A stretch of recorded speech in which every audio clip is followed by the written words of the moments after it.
안녕하세요. K&L 코리아 건덕근 임고은입니다. 네. 안녕하세요. 잘 지내셨어요? 네.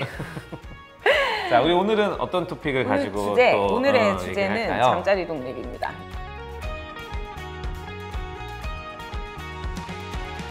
저는 초등학교 4학년과 이제 6살 아이를 키우고 있는데, 초등학교 4학년은 이제 독립을 해서 혼자 따로 자고요. 아직 6살 아이는 저희랑 같이 자요. 안방에 침대를 2개를 두고. 그래서 형이랑 같이 이제 독립을 시켜볼까 했는데 뭐 아이의 거부도 있고, 침대가 형 방이 2개가 안 들어간 문제도 있었고, 항상 많이들 여쭤들 보세요. 그래서 언제부터 따로 자야 되냐, 미국처럼 아예 그냥 태어날 때부터 애방 따로 하면 안 되냐, 아예 분리수면을 시작해서 그냥 미국식으로 하시는 분들 꽤 많아요. 사실 정답이라는 건 없겠지만 그렇죠. 이제 추천하거나 권장한다는 건 있을 텐데, 아예 따로 자는 시기 언제가 적절하다고 보세요?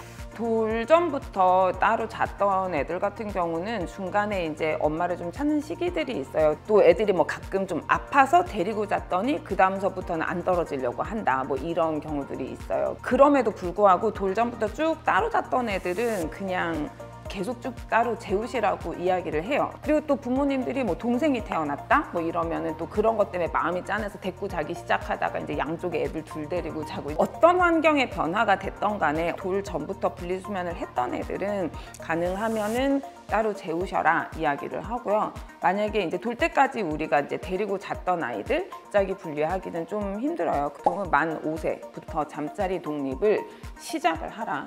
시작을 한다는 건 잘 한다는 건 아니고 그때부터 이제 시도를 하는 거죠. 따로 자는 거랑 같이 자는 거에 문제는 뭐가 있을까요? 기본적으로 어른들이 왔다 갔다 하는 거에 애들이 굉장히 숙면에 방해가 많이 돼요. 그래서 애들이 잘 자는 것 같지만 어른들의 움직임 이런 것들이 아이들 자는데 방해가 많이 되고, 애들이 푹 잘 자야 애들은 키도 크지만 이제 뇌도 성장해야 되니까 유동 없이 혼자 자는 것이 사실 제일 중요하고요. 저희가 5돌 지나서 꼭 잠자리 독립을 시작하셔라 하는 것들이, 아이들이 가장 하루 중에 불안이 높은 시간대가 잠들기 직전이거든요. 근데 그 잠들기 직전의 시간을 혼자 보내는 게 사실 잠자리 독립은 핵심이에요. 그래서 어머니 아버지가 같이 자다가 애가 잠들고 나온다, 물론 이제 중간에 깼을 때 혼자 잠들 수 있는 것도 중요하기는 하지만 그래도 애들이 혼자 잠들 수 있게 해야 돼요. 저는 항상 신생아 애들 재울 때에도 안아서 잠든 채로 누이지 마시라고 얘기를 해요. 그러니까 잠들 때가 아이들이 굉장히 불안이 높은데, 그때 항상 엄마하고 누군가하고 살부대고 있던 이런 경험들이 있으면 애들은 잘 자다가도 몇 번씩 깨거든요. 주변에 사람이 없어. 그럼 또 울고 난리가 나거든요. 그러면은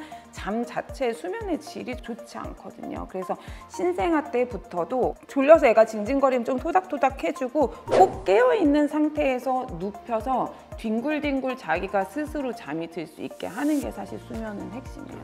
또 이제 환경이 사실 제일 중요하기는 해요. 뭐 같이 자는 방에 TV가 있다거나, 애는 잠들고 나서 TV를 켜신다거나 옆에서 핸드폰을 하신다거나 들락날락 한다거나, 그러면 사실 아이의 잠의 질을 좀 저하시킬 수 있는 부분이기 때문에 그게 일단 제일 우려스러운 부분이고, 하루 중에 굉장히 불안한 시간을 혼자 견딜 수 있는 아이들은요, 불안 자체에 견디는 힘이 좋아져요. 잠들기 직전에 그 몽롱할 때가 굉장히 안 좋은 때거든요. 정서적으로는 그때를 혼자 손도 빨아보고 베개도 만져보고 이불도 만져보고 인형도 만지고 이러면서 자기의 불안을 스스로 조절할 수 있는 사람이 되는 것들의 시작이거든요. 그런 거를 잘 했었을 때 부모님이 칭찬해주고 이러면 자기 효능감, 자기 유능감이 올라가죠. 이제 그런 것들이 아주 사소한 것부터 잘 되면, 학교 갈 때 애가 조금 불안하다? 그래도 혼자 이 옷도 만져보고 손도 좀 빨아보고 뜯어보면서 불안을 견딜 수 있거든요. 꼭 잠의 문제가 아니고 아이들이 어떤 스트레스나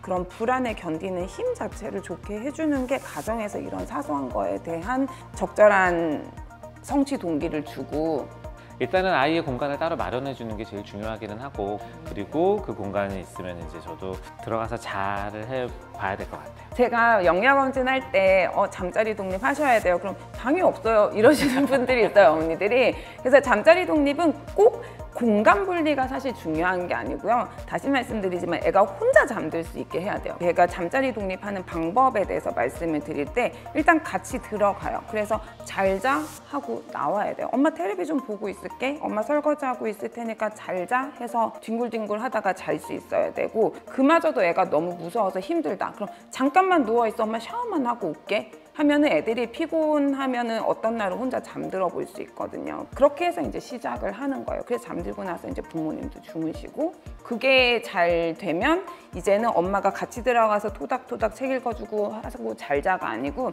이제 들어가서 자 하면은 너무 편한 세상이 같은 펼쳐지는 거지. 애들은 공간이 일단 익숙하면은 불안이 좀 조절이 되거든요. 정리를 좀 해드리면 따로 재우는 것 자체를 돌 전에 시도해보면 제일 좋고요. 6개월 전부터 시도하면은 가장 이상적이기는 하고, 그게 이제 잘 된 경우는 이제 중간에 아이들이 애착이 생기는 시점에도 조금 유지해 주시는 게 제일 좋고요. 그걸 이제 실패했을 경우는 사실 2돌, 3돌은 그래도 정서적으로 좀 안기고 있어야 되는 거고, 한 5돌 정도 기준으로서는 그때부터 이제 독립식과 자립심을 키워주기 위해서 혼자 재우는 연습을 시작을 해야 될 것 같습니다. 그래요. 오늘은 여기까지 말씀드리고요. 또 다음에 다른 토픽으로 주제로 찾아뵙겠습니다. 네, 감사합니다. 안녕히 계세요. 안녕히 계세요.